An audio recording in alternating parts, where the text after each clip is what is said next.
সুপ্রিয় চাকরি প্রার্থীগণ, আমাদের আজকের আলোচনার বিষয়বস্তু হচ্ছে ময়মনসিংহ পল্লী বিদ্যুৎ সমিতির গত 27শে সেপ্টেম্বর 2024 তারিখে যে পরীক্ষাটি অনুষ্ঠিত হয়েছিল, এই পরীক্ষাটার পদের নাম ছিল মিটার রিডার কাম মেসেঞ্জার। এই প্রশ্নে টোটাল 15টি ম্যাথ ছিল। এই 15টি ম্যাথসের সলিউশন আজকে আমরা দেখার চেষ্টা করব। এই ম্যাথটিতে দেখুন বলা হচ্ছে যে এত এত এত এবং এত, অর্থাৎ এই চারটি পদ, এই যে একটা পদ, দুইটা পদ, তিনটা পদ, চারটা পদ গুণন করলে উত্তর কত হবে সেই উত্তরটা আপনাদেরকে বের করতে হবে। দেখুন এখানে পদগুলো যাই থাক, যদি একটা শূন্য থাকে এবং মাল্টিপ্লাই অর্থাৎ গুণ অবস্থায় থাকে তাহলে উত্তরটা শূন্য। তার মানে এই প্রশ্নের উত্তর হবে আমাদের শূন্য, আর কিছু চিন্তা করার দরকার নেই। এই অঙ্কটাতে বলা হচ্ছে একটি সংখ্যা 301 থেকে যত বড় এবং 381 থেকে তত ছোট সংখ্যাটি কত।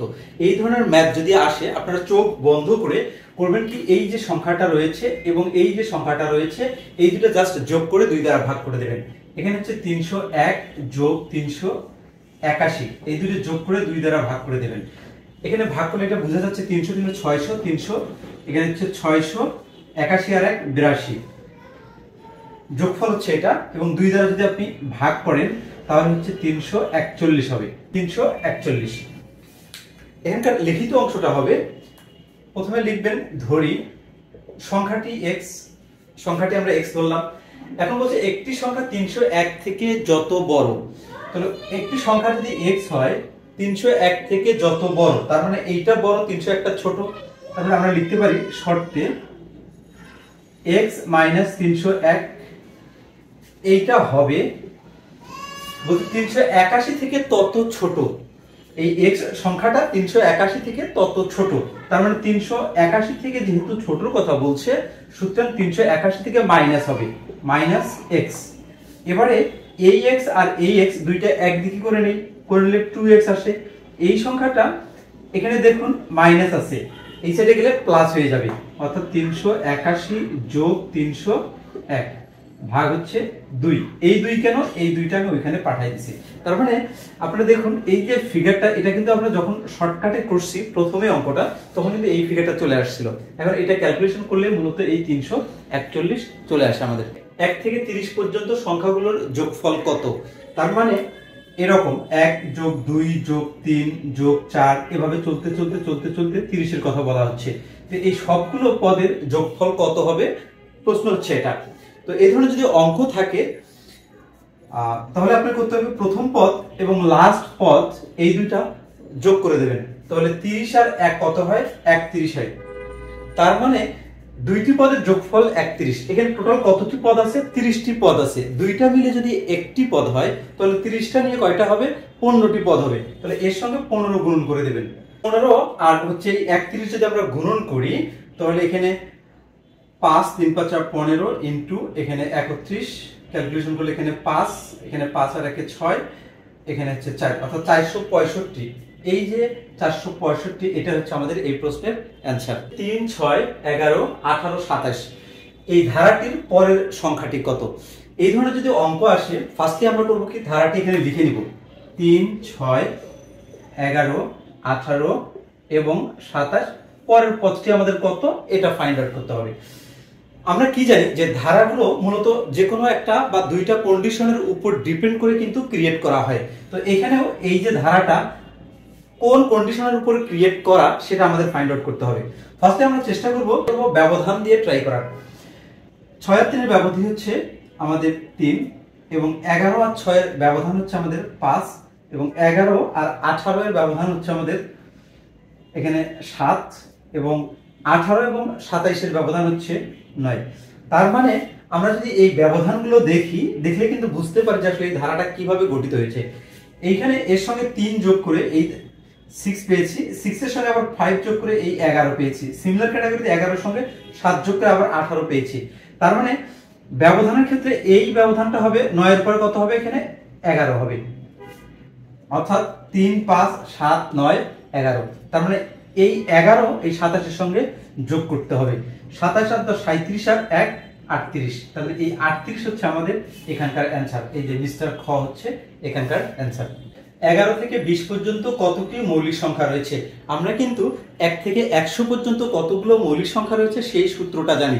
সেই সূত্রটা যদি আমরা লিখি এখানে 44 22 3 22 3 2 1, এইখানে 1 থেকে 10 পর্যন্ত 4টি মৌলিক সংখ্যা রয়েছে এবং 10 থেকে 20 পর্যন্ত 4টি মৌলিক সংখ্যা রয়েছে। এখানে কিন্তু বলা হচ্ছে 11 থেকে 20 পর্যন্ত, আর এইখানে বিষয়টা হচ্ছে 10 থেকে 20 পর্যন্ত। 10 কিন্তু আমাদের আসলে মৌলিক সংখ্যা না, সুতরাং 11 থেকে 20 পর্যন্ত মৌলিক সংখ্যা রয়েছে কতটি? 4টি। তার মানে আমাদের অ্যান্সার হচ্ছে এই যে মিস্টার 4। একটি বৃত্তের ব্যাস 4 ফুট হলে কেন্দ্র থেকে পরিধির দূরত্ব কত? এই প্রশ্নটি দেখে যতটুকু বোঝা যায় তার চেয়ে বেশি ভালো বোঝা যাবে যদি আপনি একটা চিত্র আর্ট করেন। এখানে একটা বৃত্ত আমি অ্যাড করে নিলাম, বৃত্তের ব্যাসের কথা বলছে। বৃত্তের যদি সেন্টার এটা হয় তাহলে ব্যাস তো সেন্টার দিয়ে গমন করে, তাহলে এই ব্যাসের কথা বলছে, এটা 4 ফিট। তাহলে কেন্দ্র থেকে পরিধির দূরত্ব কত? এই যে কেন্দ্র পরিধি, তাহলে এইটুকু, তাহলে এইটুকু দূরত্ব কত? ব্যাস যদি 4 হয় তাহলে এইটুকু হচ্ছে ব্যাসার্ধ, তার মানে হচ্ছে 2 ফিট। উত্তর হচ্ছে আমাদের এই 2 ফিট, অর্থাৎ হচ্ছে মিস্টার খ। 8 13 21 34 ধারাটির পরবর্তী সংখ্যা কত? এর পূর্বে কিন্তু আমরা একটা ধারার অঙ্ক করেছি, এখানে স্পষ্ট করে আমরা বলেছি যে আসলে ধারাটি লেখার পরে 8 13 21 34 ধারাটি লেখার পরে দেখতে হবে ধারাটি কোন বৈশিষ্ট্যের মধ্যে পড়ে, অর্থাৎ কোন বৈশিষ্ট্যের সমন্বয়ে এই ধারাটি গঠন করা হয়েছে। দেখুন, এটা দেখলেই বোঝা যায় যে 8 আর 3, অর্থাৎ হচ্ছে 8 আর 3 11, 1 হাতে হচ্ছে 1, 2 আর 1 আর 2, তার মানে এই দুইটা যোগ করে এইটা আমরা পেয়েছি। তার মানে এইটা আর এইটা যোগ করে আমরা এইটা পাবো। দেখি তাহলে 3 আর 1 4, 2 আর 1 3, মানে 34। তার মানে এই পদটা আমরা পাবো কিভাবে? তাহলে এই দুইটা যোগ করব, 4 আর 1 5 এবং 3 আর 2 5, তারপরে হচ্ছে 55। অর্থাৎ এই ধারার পরবর্তী পদটি হচ্ছে 55, এই মিস্টার গ। এই ধারার স্পেশাল একটা নাম রয়েছে, নামটা হচ্ছে ফিবোনাক্কি ধারা। 1 ডজন ডিমের দাম 54 টাকা হলে 45 টাকায় কয়টি ডিম পাওয়া যাবে? তার মানে 45 টাকায় কয়টি ডিম পাওয়া যায় এইটা আমাদের ফাইন্ড আউট করতে হবে। আমরা কিন্তু এটুকু স্পষ্ট হচ্ছে 54 টাকায় পাওয়া যায় 1 ডজন, 1 ডজন মানে হচ্ছে 12টি।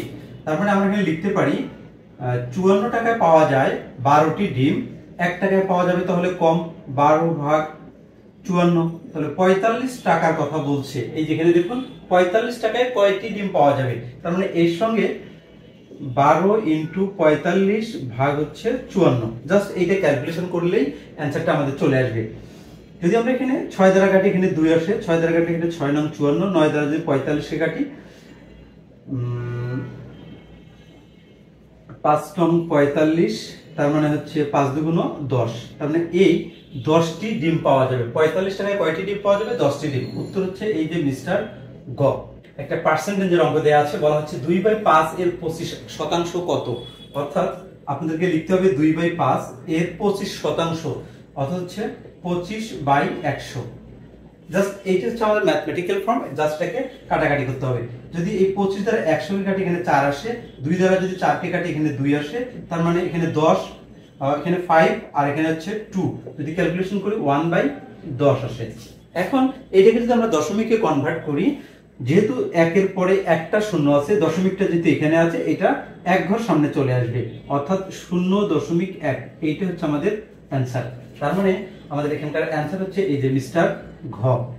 নিচের কোনটি সবচেয়ে বড়? অর্থাৎ এখানে 4টা অপশন রয়েছে, এই 4টা অপশনের মধ্যে কোন অপশনটি সবচেয়ে বড়? যদি দশমিক থাকে আমাদের প্রথমে দেখতে হবে দশমিকের কাছাকাছি পূর্ণ সংখ্যা কোনটা সবচেয়ে বড় সেটা নিতে হবে। দশমিকের পরে এখানে 2টা শূন্য আছে, অর্থাৎ 3 নম্বর অঙ্কটা এখানে সার্থক। সিমিলার উপায়ে এখানে 4 নম্বরটা সার্থক, সুতরাং এটা হচ্ছে, এটা অবশ্যই ছোট। 4টা দশমিকের পরে 4টা শূন্য রয়েছে, তার মানে এইটা সবচেয়ে ছোট। এখানে বলছে কোনটি সবচেয়ে বড়, অর্থাৎ শূন্যের কাছাকাছি সবচেয়ে বড়, অর্থাৎ হচ্ছে দশমিকের কাছাকাছি সবচেয়ে সার্থক অঙ্ক হচ্ছে 7, অর্থাৎ 007। এটা হচ্ছে আমাদের সবচেয়ে বড় এই 4টা অপশনে। 6% হারে 9 মাসে 10,000 টাকার উপর সুদ কত হবে? সুদ বলতে হচ্ছে আয় বের করতে হবে আমাদের। এই আই সমান সমান আমরা জানি পি এন আর। এখন পি এর ভ্যালু মানে হচ্ছে আসল প্রিন্সিপাল হচ্ছে 10,000 টাকা, এই 10,000 আমরা এখানে লিখলাম। লেখার পরে ইনটু এন, এন বলতে হচ্ছে সময় বোঝাচ্ছে, সময় হচ্ছে এখানে 9 মাস। এই 9 মাস এইটাকে যদি আমি 12 দ্বারা ভাগ করি তাহলে কিন্তু 1 বৎসর চলে আসে, অর্থাৎ হচ্ছে বৎসরের ক্যালকুলেশনটা হয়ে গেল এটা। ইনটু এরপর হচ্ছে আমাদের আর, আর বলতে মুনাফার হার, মুনাফার হার কত 6%, অর্থাৎ হচ্ছে 6 বাই হচ্ছে এখানে 100। এইটা হচ্ছে আমাদের গাণিতিক যে ফর্মটা সেটা। এখন আমরা এটা জাস্ট ক্যালকুলেশন করব। 1 2 1 2, দুইটা শূন্য ক্যান্সেল করে দিলাম, এবং 6 দ্বারা যদি 12 কে কাটি এখানে 2 আসে, এবং 2 দ্বারা যদি 100 কে কাটি এখানে 50 আসে। তার মানে এই 5 নং 45 মানে হচ্ছে 450। অ্যানসারটা হচ্ছে তাহলে আমাদের এই যে মিস্টার খ 450। যে 1050 টাকার 8% কোনটি? 1050 এখানে লিখবো ইনটু এর 8%, মানে 8 বাই হচ্ছে 100, পার্সেন্টেজ বলতে 1 বাই 100। এই কাজটা আমরা এখানে একবারে করে দিলাম। এখন এই শূন্য আর এই শূন্য মোকাবেলা, এবারে এই দুইটা ইভেন নাম্বার, সুতরাং এটাকে যদি আমি 2 দ্বারা কাটি এখানে 4 আসে, এইটাকে যদি 2 দ্বারা কাটি এখানে 5 আসে। 5 দ্বারা যদি আমি 105 রে কাটি 21 আসে, এই 4 দ্বারা যদি 21 কে গুণন করি 8 আর 4 84 আসে। কারণ এইটা হচ্ছে আমাদের অ্যানসার। কারণ এই যে মিস্টার ক, এই মিস্টার ক হচ্ছে এখানকার অ্যানসার। তো এই ধরনের ক্যালকুলেশন করার জন্য আমরা করব কি, ফার্স্টে সার্থক অঙ্কগুলো গুণ করে নিব। 1 1 1, তিনটে 1 গুণ করলে আপনি একই পাবেন।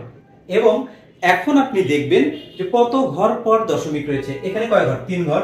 এখানে কয় ঘর? 3 আর 2 5 ঘর। এখানে 1 ঘর। কত হলো? 6 ঘর পর দশমিক হবে। তার মানে 1 ঘর 2 ঘর 3 ঘর 4 ঘর 5 ঘর 6 ঘর পর দশমিক, এইখানে দশমিক হবে। তার মানে 1 2 3 4 5টা শূন্য আর 1, 1 2 3 4 5টা শূন্য আর হচ্ছে 1। তার মানে অ্যানসার হচ্ছে আমাদের এই মিস্টার ঘ।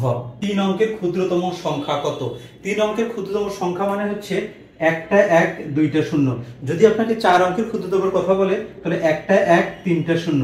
যদি আপনাকে 5 অঙ্কের ক্ষুদ্রতম সংখ্যার কথা বলে তাহলে একটা 1 এবং আমাদের 4টা শূন্য দিতে হয়। এভাবে মূলত, তার মানে এই প্রশ্নের উত্তর হচ্ছে একটা 1 এবং 2টা শূন্য। একটা বীজগাণিতিক রাশি দেওয়া আছে, জাস্ট হচ্ছে মাইনাসগুলো আগে ফার্স্টে ভেঙে দেই। তাহলে a, এখানে মাইনাস আছে, a থাকবে, এই মাইনাসটা যদি ভেঙে দেই -a -1 হয়ে যাবে। ওকে, এরপরে আবার এই মাইনাসটা ভেঙে দিব আমরা, a -a plus a plus 1, তার মানে a ক্যান্সেল। এখানে হচ্ছে আমাদের a প্লাস 1 হচ্ছে এই প্রশ্নের অ্যান্সার।